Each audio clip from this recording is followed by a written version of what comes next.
Hello everyone, welcome to my channel. मैं हूं आपकी प्रज्ञा मैम और आज की वीडियो लेक्चर में हम जो है क्लास 7 ज्योग्राफी का chapter 8 human environment interaction the tropical and सब ट्रॉपिकल रीजन्स के बारे में देखेंगे। तो इससे पहले के जो 7 चैप्टर्स है उसका डिटेल में एक्सप्लेनेशन, उसके क्वेश्चन आंसर्स मैंने सारे के वीडियोस पब्लिश कर दिए हैं। अगर आपने वो वीडियोस नहीं चेकआउट किए हैं तो आप डिस्क्रिप्शन में चेक कर सकते हैं, आपको वीडियो का लिंक मिल जाएगा। नहीं तो आप मेरे चैनल में जाके प्लेलिस्ट में जाकर सारे वीडियोस जो है वो चेकआउट कर सकते हैं। तो हम स्टार्ट करेंगे। फर्स्ट पार्ट हमने देख लिया था। तो फर्स्ट पार्ट में हमने रेणुका की स्टोरी देखी, जो कैसे उसके अंकल जो है एक वाइल्ड फोटोग्राफर है और वो उनकी पिक्चर्स को देख के फैसिनेट होती है। अलग अलग रीजन में अलग अलग लोगों के बारे में यहाँ पे बताया गया। उसके बाद हमको देखना है ट्रॉपिकल रीजन अमेज़न बेसिन के बारे में, वो भी हमने देख लिया था। हमने अमेज़न रिवर के बारे में देखा, फिर हमने वहाँ जो रेन फॉरेस्ट है, क्लाइमेट है, उनके बारे में देखा, वहाँ जो फ्लोरा एंड फौना है उनके बारे में देखा, और वहाँ पे जो रहने वाले लोग हैं उनके बारे में भी हमने देखा, उनके लाइफस्टाइल के बारे में हमने देखा। अब हमको life in Ganga Brahmaputra basin के बारे में देखा है। तो यहाँ पे एक बहुत ही सुंदर सा नज़ारा, यहाँ पे एक सीनरी है जहाँ पे एक छोटा सा बोट चल रहा है, यहाँ पे भी एक बोट चल रहा है, एक पहाड़ है और एक सनसेट का टाइम है। तो ये ब्रह्मपुत्र रिवर है। सो गंगा ब्रह्मपुत्र बेसिन कहाँ है, कैसा है? तो ये जो गंगा और ब्रह्मपुत्र जो रिवर है जहाँ से फ्लो करती, जैसे कि हम जानते हैं जहाँ से नदियाँ बहती हैं उनके जो बाजू में, उनके जो साइड्स में जो एरिया होता है वो उन्हें बेसिन कहा जाता है। और ये बहुत ही फर्टाइल एरिया होता है। यहाँ की पॉपुलेशन भी बहुत ज़्यादा होती है क्योंकि एरिया अच्छा फर्टाइल होता है। तो एग्रीकल्चर प्रोसेस के लिए ये बेस्ट सॉइल होता है। तो ये जो सारा आपको दिख रहा है ये गंगा ब्रह्मपुत्र बेसिन में आता है। तो इस गंगा ब्रह्मपुत्र एरिया को सब ट्रॉपिकल रीजन कहा जाता है। तो इस एरिया के बारे में हमको देखना है। अमेज़न ये क्या है, जो ट्रॉपिकल रीजन था, और ये जो है सब ट्रॉपिकल रीजन है, इसके बारे में हमको देखना है। The tributaries of river Ganga and Brahmaputra together form Ganga Brahmaputra basin in the Indian सब कॉन्टिनेंट। जैसे कि मैंने अभी आपको मैप में दिखाया, जो ट्रिब्यूटरीज है गंगा और ब्रह्मपुत्र रिवर के साथ में मिलके ये सारे जो रिवर्स है, जो गंगा ब्रह्मपुत्र रिवर है और उनकी जो ट्रिब्यूटरीज है, ये साथ में मिलके क्या बनाते हैं, गंगा ब्रह्मपुत्र बेसिन। ट्रिब्यूटरीज क्या होता है, जो रिवर को ट्रिब्यूट करती है। ट्रिब्यूट मतलब अपने में मिला लेती है ना, जो रिवर को पानी देती है। ठीक है, जैसे गंगा ब्रह्मपुत्र रिवर है, जैसे कि ये गंगा रिवर है, और जैसे कोई और यहाँ पे जो रिवर है ये बहते हुए गंगा में मिल जाती है, तो ये गंगा को क्या स्ट्रेंथ दे रही है, ट्रिब्यूट कर रही है। तो इस नदी को क्या कहेंगे, गंगा नदी की ट्रिब्यूटरी कहेंगे। तो ऐसा ही होता है। The basin lies in the subtropical region that is situated between 10 degree north to 30 degree south north latitude. तो ये जो है, ये जो बेसिन है वो कहाँ पे है, सब ट्रॉपिकल रीजन जो है वहाँ पे सिचुएटेड है। और कौन से डिग्री में है, 10 degree north to 30 degree north latitudes में। ठीक है, यहाँ पे आपका है। ठीक, ये आपका टॉपिक ऑफ के आंसर जा रहा है। तो 10 डिग्री नॉर्थ और 30 डिग्री नॉर्थ लैटिट्यूड में ये लोकेटेड है। So the tributaries of the river, जैसे कि मैंने आपको यहाँ पे जो ट्रिब्यूटरी बताया, तो इसमें कौन सी ट्रिब्यूटरीज आती है। तो tributaries of the river Ganga की कौन सी ट्रिब्यूटरी है, घाघरा, सन, चंबल, गंधक, Kosi, and the tributaries of Brahmaputra drain and the tributaries of Brahmaputra drain set. Okay, तो यहाँ पे इतनी सारी ट्रिब्यूटरीज है रिवर गंगा की। So look at the atlas and find the names of some of the tributaries of river Brahmaputra. तो रिवर यहाँ पे आपको देखना है और कुछ ट्रिब्यूटरीज के नाम बताने हैं ब्रह्मपुत्र रिवर के। So the plain of Ganga and Brahmaputra, the mountains and the foothills of the Himalayas and Sundarban Delta are the main features of this basin। तो ये जो बेसिन है इसके मेन फीचर्स क्या है, जो ये जो बेसिन एरिया है, जो प्लेन एरिया है, ओके, दो माउंटेन्स है, जो माउंटेन्स के फुट हिल्स हैं, यहाँ पे हम पहले भी पढ़ चुके हैं, जो अलग अलग तरीके के लैंड फॉर्म्स हैं। तो प्लेन एरिया है, माउंटेन्स है, माउंटेन के फुट हिल्स है, सुंदरबन डेल्टा है, सुंदरबन डेल्टा के बारे में भी हम जानते हैं, जहाँ पे गंगा नदी जो है वो समुद्र से मिलती है, वहाँ पे वो डेल्टा फॉर्म करती है, उसे सुंदरबन डेल्टा कहा जाता है। तो oxbow lakes dot the plain area, तो बहुत सारे ऑक्सबो प्लेन्स लेक्स भी है। तो ऑक्सबो लेक्स क्या होता है ये भी हम जान चुके हैं, जब नदी टेढ़ी मेढ़ी बहती है, इस तरीके से टेढ़ी मेढ़ी बहती है तो जब एक पार्ट अलग हो जाता है और एक छोटा सा लेक फॉर्म हो जाता है उसे ऑक्सबो लेक कहा जाता है। The area is dominated by monsoon climate. तो ये जो एरिया है यहाँ पे का मानसून, यहाँ पे का क्लाइमेट क्या होता है, मानसून क्लाइमेट होता है। मतलब बारिश में के सीजन में बारिश होगी, गर्मी के सीजन में गर्मी, ठंडी के सीजन में ठंडी। और जैसे कि हमने अमेजोन रेन फॉरेस्ट में क्या देखा उसमें डेली पानी गिरता है, डेली एक रेन होता ही है। So the monsoon brings rains from mid June to mid September।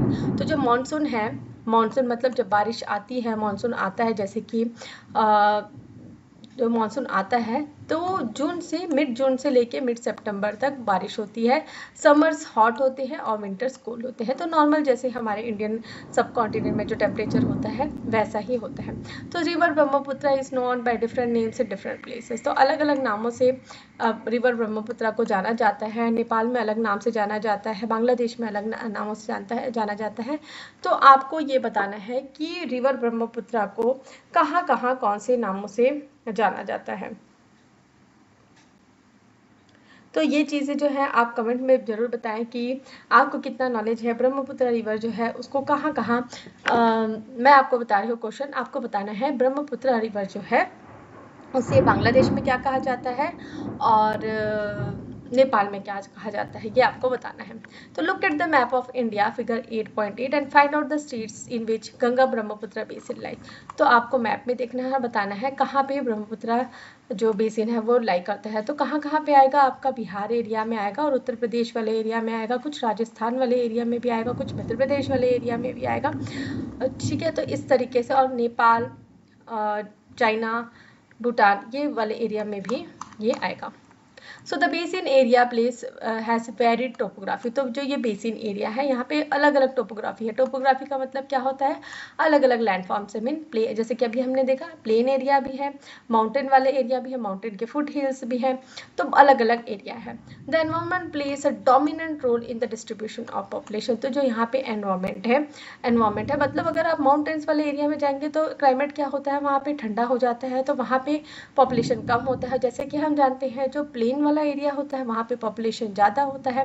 तो वही यहाँ पे बताया जा रहा है कि जो एनवायरमेंट है ये डोमिनेंट मतलब मुख्य रोल निभाता है जो पॉपुलेशन का डिस्ट्रीब्यूशन है उसमें। The mountain areas with steep slopes has inhospitable terrain. तो जैसे कि मैंने बताया जो माउंटेन एरियाज है वहाँ पे स्टीप स्लोप्स होते हैं, मतलब खड़ी चढ़ाइयाँ होती है। तो ऐसे सिचुएशन में जो है वो वहाँ इनहॉस्पिटेबल टेरेन मतलब वहाँ पे रहना मुश्किल होता है, तो वहाँ पे जनसंख्या जो है, पॉपुलेशन जो है वो बहुत कम होती है। Therefore less number of people live in the mountain area of Ganga Brahmaputra basin. तो जैसे कि मैंने बताया कि भाई खड़ी चढ़ाइयाँ है, घर बनाना मुश्किल है, रोड बनाना मुश्किल है, तो ऐसी जो इनहॉस्पिटेबल टेरेन है मतलब जहाँ पे रहा नहीं जा सकता ऐसा जो एरिया है वहाँ पे पॉपुलेशन बहुत ही कम होता है। The plain area provide the most suitable land for human habitation. तो ये जो हम क्लास 6 से पढ़ते आ रहे हैं, जो प्लेन एरिया है वहाँ पे ह्यूमन पॉपुलेशन जो है वो इजली सर्वाइव कर सकता है, क्योंकि वहाँ पे घर बनाने के लिए अच्छी जगह होती है, एग्रीकल्चर के लिए अच्छी जगह होती है, रोड्स बनाने के लिए अच्छी जगह होती है। इसलिए जो प्लेन एरिया है वो वहाँ पे ह्यूमन हैबिटेशन ज़्यादा होता है। The soil is fertile, agriculture is main occupation of the people, where the flat land is available to grow crops. The density of the population of plain area is very high. जैसे कि मैंने बताया कि agriculture यहाँ पे जो है main मुख्य यहाँ पे लोगों के जीने का जरिया होता है, ऑक्यूपेशन मतलब मुख्य कामकाज होता है, और यहाँ पे लैंड जो है वो भी अवेलेबल ज़्यादा होती है क्रॉप्स ग्रो करने के लिए, इसलिए जो डेंसिटी है पॉपुलेशन के प्लेन एरियाज में हाई होती है। The main crop is paddy. तो यहाँ पे जो मेन क्रॉप क्या होता है, पैडी होता है, धान उगाया जाता है। Since cultivation of paddy require sufficient water, it is grown in the areas where amount of rainfall is high. तो जैसे कि हम जानते हैं, हमने क्लास 6 में भी पढ़ा, जो पैडी का कल्टीवेशन है उसको करने के लिए ज़्यादा पानी की ज़रूरत होती है। तो हमने दो तरीके देखे थे पैडी के कल्टीवेशन के लिए, एक तो स्कैटरिंग ऑफ सीड्स और सेकंड होता है ट्रांसप्लांटेशन।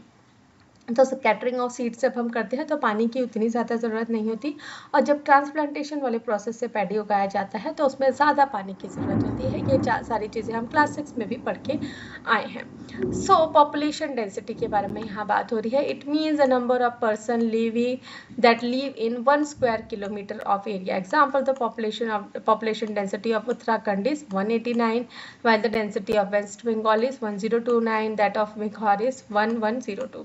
तो तो डेंसिटी क्या होती है, पॉपुलेशन डेंसिटी का क्या मतलब होता है, कितने लोग रह रहे हैं 1 स्क्वायर किलोमीटर, 1 स्क्वायर किलोमीटर का जो एरिया है वहाँ पे कितने लोग रह रहे हैं उसको पॉपुलेशन डेंसिटी कहा जाता है। जैसे कि उत्तराखंड का 189 है, वेस्ट बंगाल का 1029 है और बिहार का 1102 है।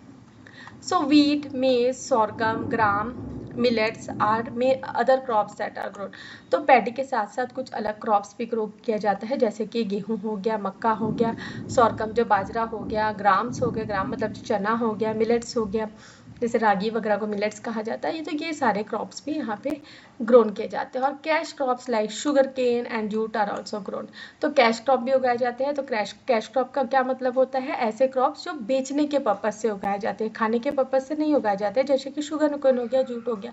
अभी अगर कोई शुगर केन अपने खेत में उगा रहा है, कितना शुगर केन खाएगा, कितने गन्ना खाएगा, वो उसको बेचने के पर्पज से उगाता है। तो ऐसे क्रॉप्स को क्या कहा जाता है, कैश क्रॉप कहा जाता है।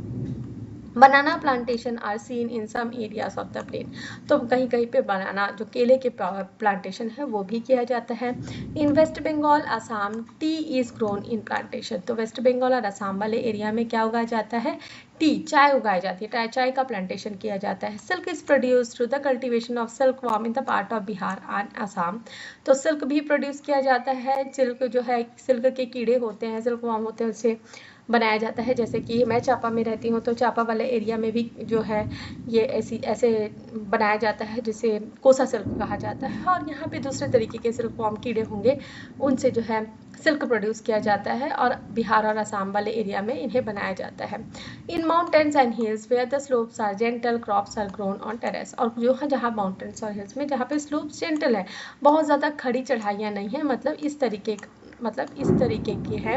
तो यहाँ पे क्या है, थोड़े थोड़े काट के, ज़मीन को काट के जो है टेरेस बनाया जाता है। टेरेस फार्मिंग कहा जाता है उसे, टेरेस टाइप का बनाया जाता है।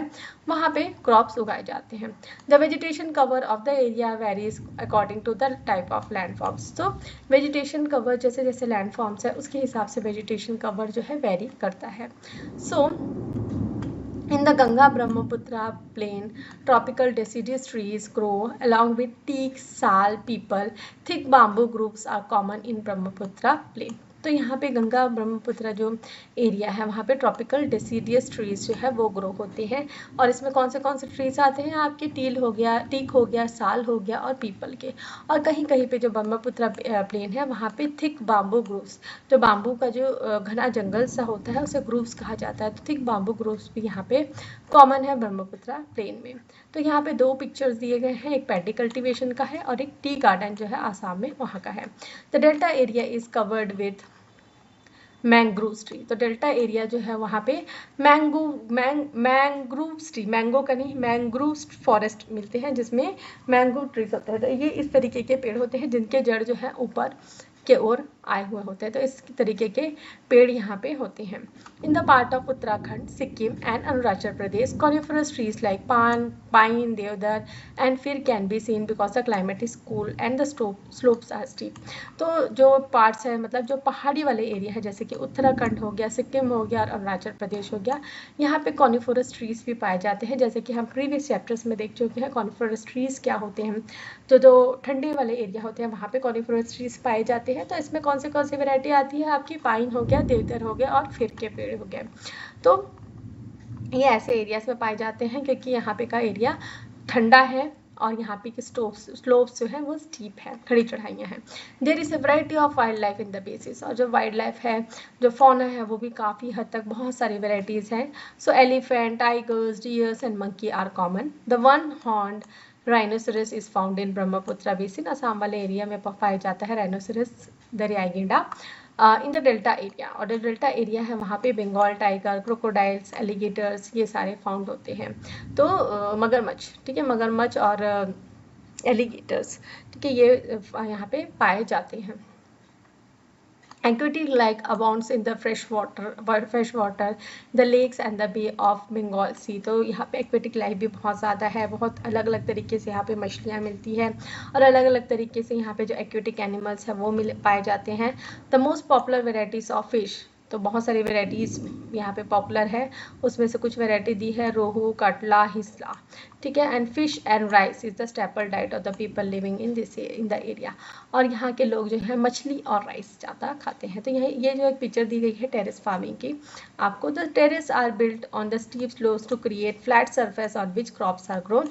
The slope is removed so that water does not run off rapidly, ठीक है। तो स्लोप जो है उसको हटा दिया जाता है। कैसे हटाया जाता है? इस तरीके से काट के, है ना, छोटे छोटे टुकड़े में इसको काटा जाता है ताकि ये प्लेन एरिया बने और जहाँ पे फार्मिंग हो सके, इसे टेरेस फार्मिंग कहा जाता है। तो यहाँ पे वन हॉर्न्ड राइनोसेरस की पिक्चर दी गई हुई है और ये क्रोकोडाइल्स की पिक्चर दी गई है। तो क्रोकोडाइल और एलिगेटर में क्या फ़र्क होता है? इसका जो मुँह है वो थोड़ा चौड़ा होता है और एलिगेटर का एकदम वो नहीं होता चौड़ा, थोड़ा सा चोंच की तरह होता है, ठीक है।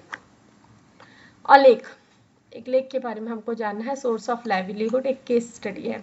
उससे पहले जो है हम यहाँ पे ब्लाइंड डॉल्फिन के बारे में देख लेते हैं। तो in the fresh water of river Ganga and river Brahmaputra a variety of dolphin locally called सुसु, ठीक है, इसे क्या कहा जाता है? सुसु कहा जाता है और इसे ब्लाइंड डॉल्फिन भी कहा जाता है। ये यहाँ पाया जाता है। The presence of susu is indication of health of the river, ठीक है। Untreated industrial and urban waste with high amount of chemicals are killing this species.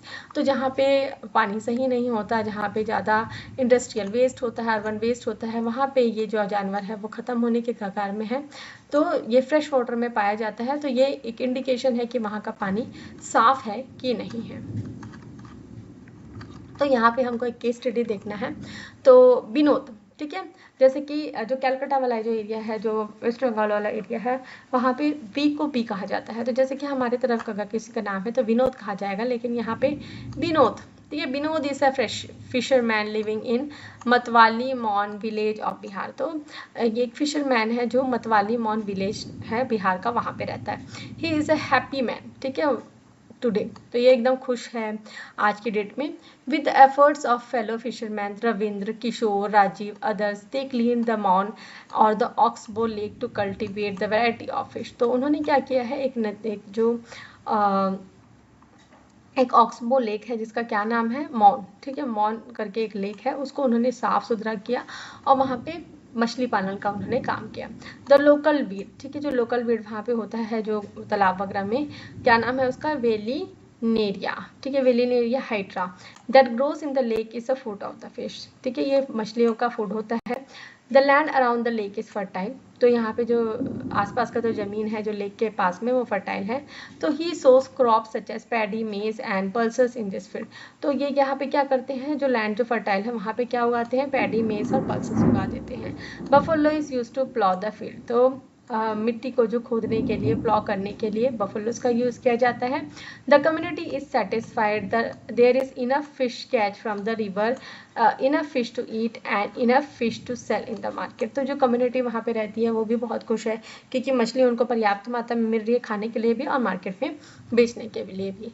They have even began supplying to the neighbouring town.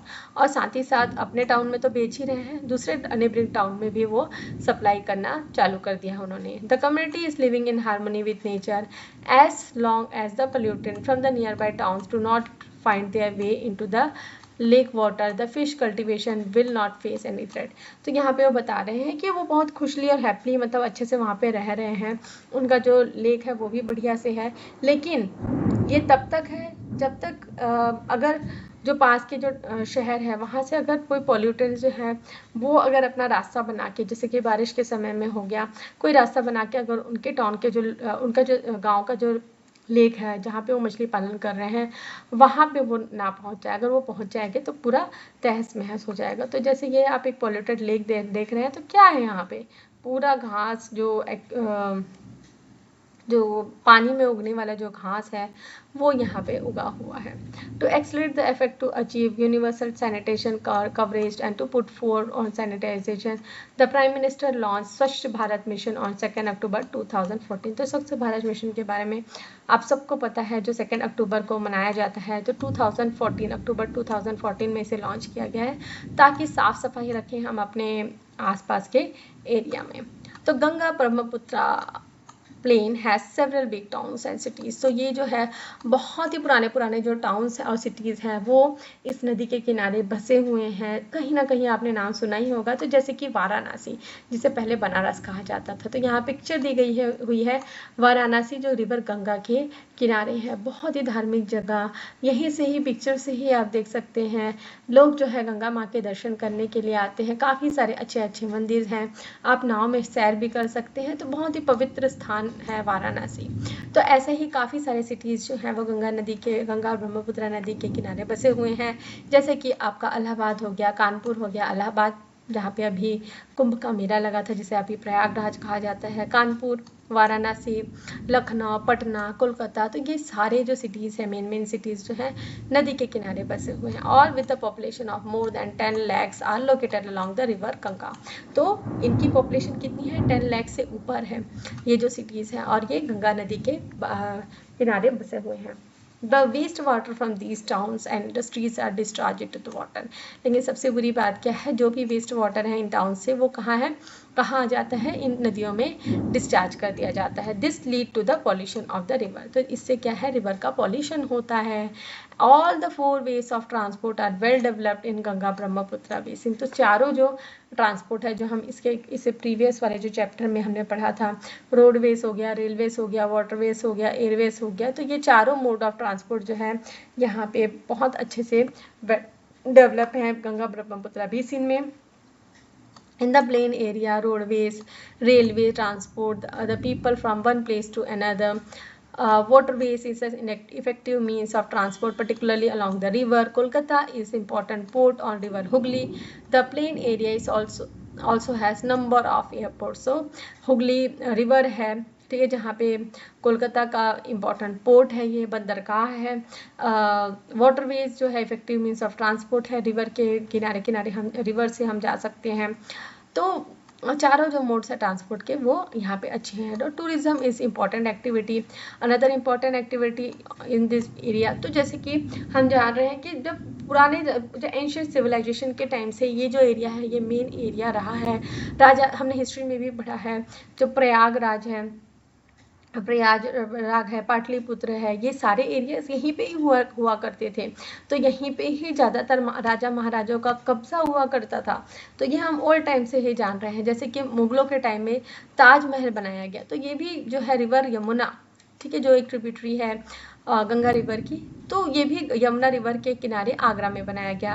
Allahabad on the confluence of river Ganga Yamuna, Buddhist stupa in Uttar Pradesh and Bihar, Lucknow with its Imambara, Assam with its Kaziranga, Manas with wildlife sanctuary, Kaziranga and Manas with wildlife sanctuaries, and Arunachal Pradesh with distinct tribal culture are some of the places for to visit. तो बहुत सारे areas हैं यहाँ पे visit करने के लिए, line है, मतलब आप क्या विजिट करें क्या ना विजिट करें, बहुत सारे एरियाज हैं यहाँ पे विजिट करने के लिए। तो ये टाइगर है मानस वाइल्ड लाइफ सेंचुरी का।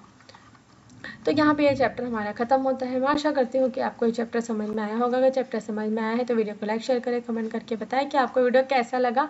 और अगर मेरे वीडियोस आपको पसंद आते हैं तो चैनल को सब्सक्राइब कर लीजिए, बेल नोटिफिकेशन को भी ऑन कर लीजिए, ताकि जब भी मैं नए वीडियोज़ डालूँ तो आपको नोटिफिकेशन मिल सके। और अगर मेरे वीडियोज़ आपको पसंद आते हैं तो आप अपने फ्रेंड्स के साथ भी शेयर करिए, ताकि उनको भी लाभ हो सके। अगर आपको किसी पर्टिकुलर टॉपिक में डाउट है, आप चाहते हैं कि मैं उस पर्टिकुलर टॉपिक पे वीडियो बनाऊं, तो आप कमेंट में मुझे बता सकते हैं। मैं अपने चैनल में एक पर्टिकुलर प्लेलिस्ट बना दूंगी जिसका मैं नाम रखूंगी यूजर्स रिक्वेस्ट, और वहाँ पे मैं ये वीडियोस को पब्लिश करूंगी।